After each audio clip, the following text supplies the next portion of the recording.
So, it's no secret that through the years, Africans and African Americans have not had the best representation, as most of our depictions come from not the best of places. While sure, some may be accidental, they definitely do still impact us, especially the younger youth. Some iterations will even show us to be too dark, even as light skin.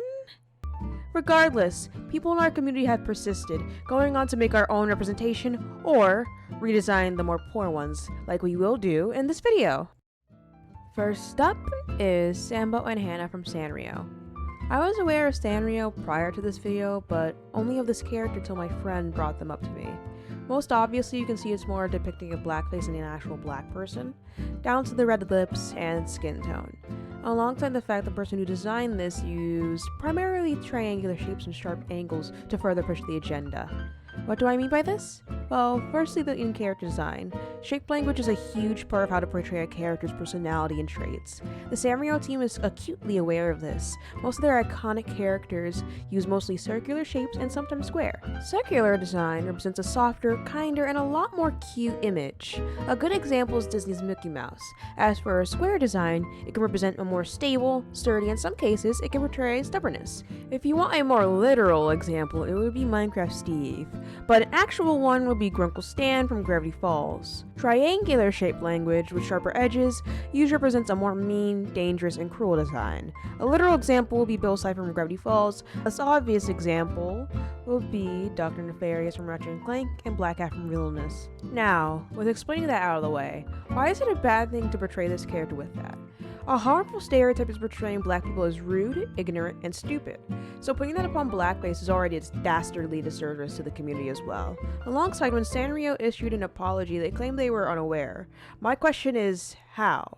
Any photo of your average African will not look as foul as a blackface caricature. Besides, making a cute black character is possible, let alone probably easy. As noted in this design, I aimed for a more Sanrio-inspired style and a more cutesy look. The shape language aiming to be more circular, friendly, and appealing. I changed the triangles on the dress to be circles, gave some blush.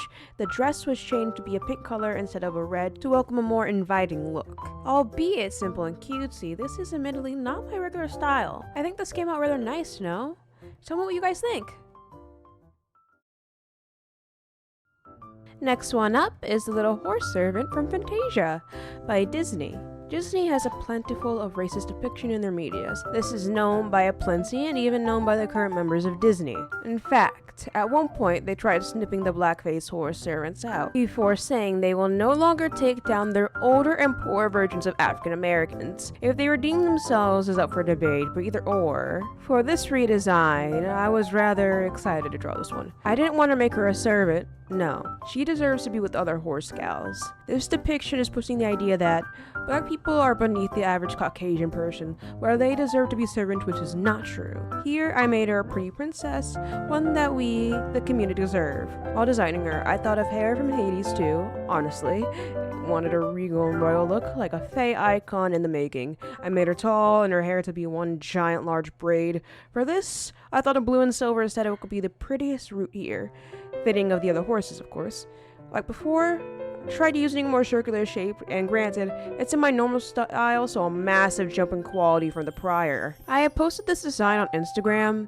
Thank you guys for the love on that, by the way. Utterly insane, I swear. Which I received feedback from, such as, I should have made her have knots, which in hindsight, absolutely right.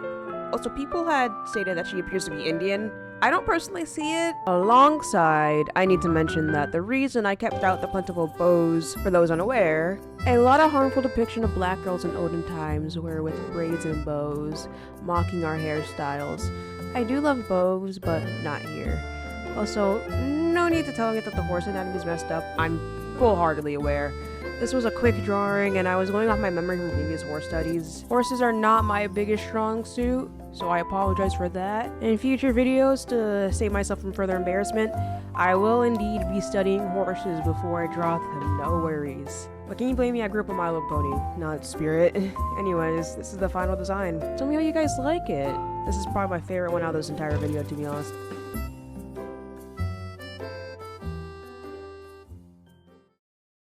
Next on our list is Garter Belt from Painting and Stocking. I knew of him for a long time. I watched the series when I was in middle school and loved it. Albeit I know I shouldn't have been watching it. It still entertained me and still does now. I still rewatch clips of it, especially in dub, for how charming and hilarious it was. Although, something always icked me about Garterbelt's design. The way his lips and nose are in a different shade, alongside are drawn so, off. The way he's designed is so much more different than the rest of the cast was a huge red flag for me. With the upcoming season 2 of it, I'm sad to say that they have not fixed their mistakes at all. Little to no effort, which is very disappointing to see. Alongside the fact he's intended to be designed as priest, rather than a pastor, which I initially thought, so I designed him accordingly. I tried making his afro look more like an actual afro rather than just a blob of hair on top of his head. I honestly, as a kid, thought it was just like goo or something, like jello on his head. Like, it even bounced too, it was weird. I used Huey from Boondocks as a reference. Another character is drawn with a more square character design and is the rock of the family, like how Garterbelt is with Panty and Stocking. Alongside, he just looks cool as all hell. It was easy. It's still just really disappointing that they could have easily fixed this up with a new season, which honestly, I don't think Panty and Stocking's new season will do good. Considering how things are now, it just does not feel like a good move for them to do, especially since they didn't try to fix any of their previous mistakes. I'm sure it'll still have a lot of fans for it, but I'm just kind of sad with how they're going to represent Garterbelt again.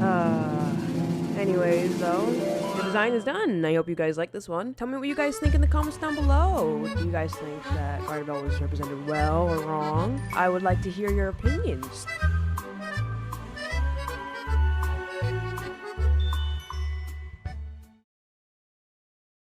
Last one up is not really a redesign, more so a redraw, since lore-wise, there's not much I can do for Sister Crone. Her stereotype comes from mostly the mammy one, although, in my opinion, that's nowhere near as bad as what the hell they did with her face. In some scenes, they just use her facial features to make her look monstrous, which sure, is the point of the Promised Neverland, but why? Isabel has the ability to be scary without turning her into a reckless caricature. It's completely out of hand, honestly, and also pretty reckless.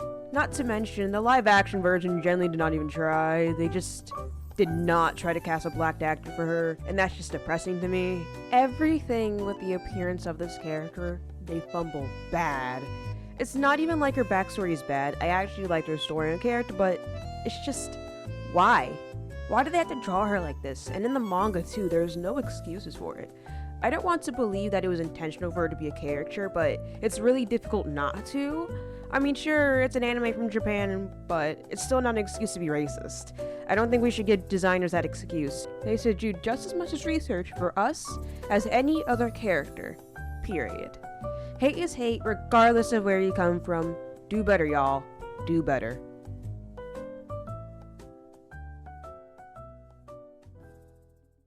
Anyways, here's the final designs. Which one is your favorite? Do you hate these or not agree? If so, let me know. Either way, I hope y'all enjoyed the video. Subscribe and like if you did. If this video does well, maybe I can do a part 2, and maybe y'all can give me some suggestions. Anyways, see y'all. Have a good day.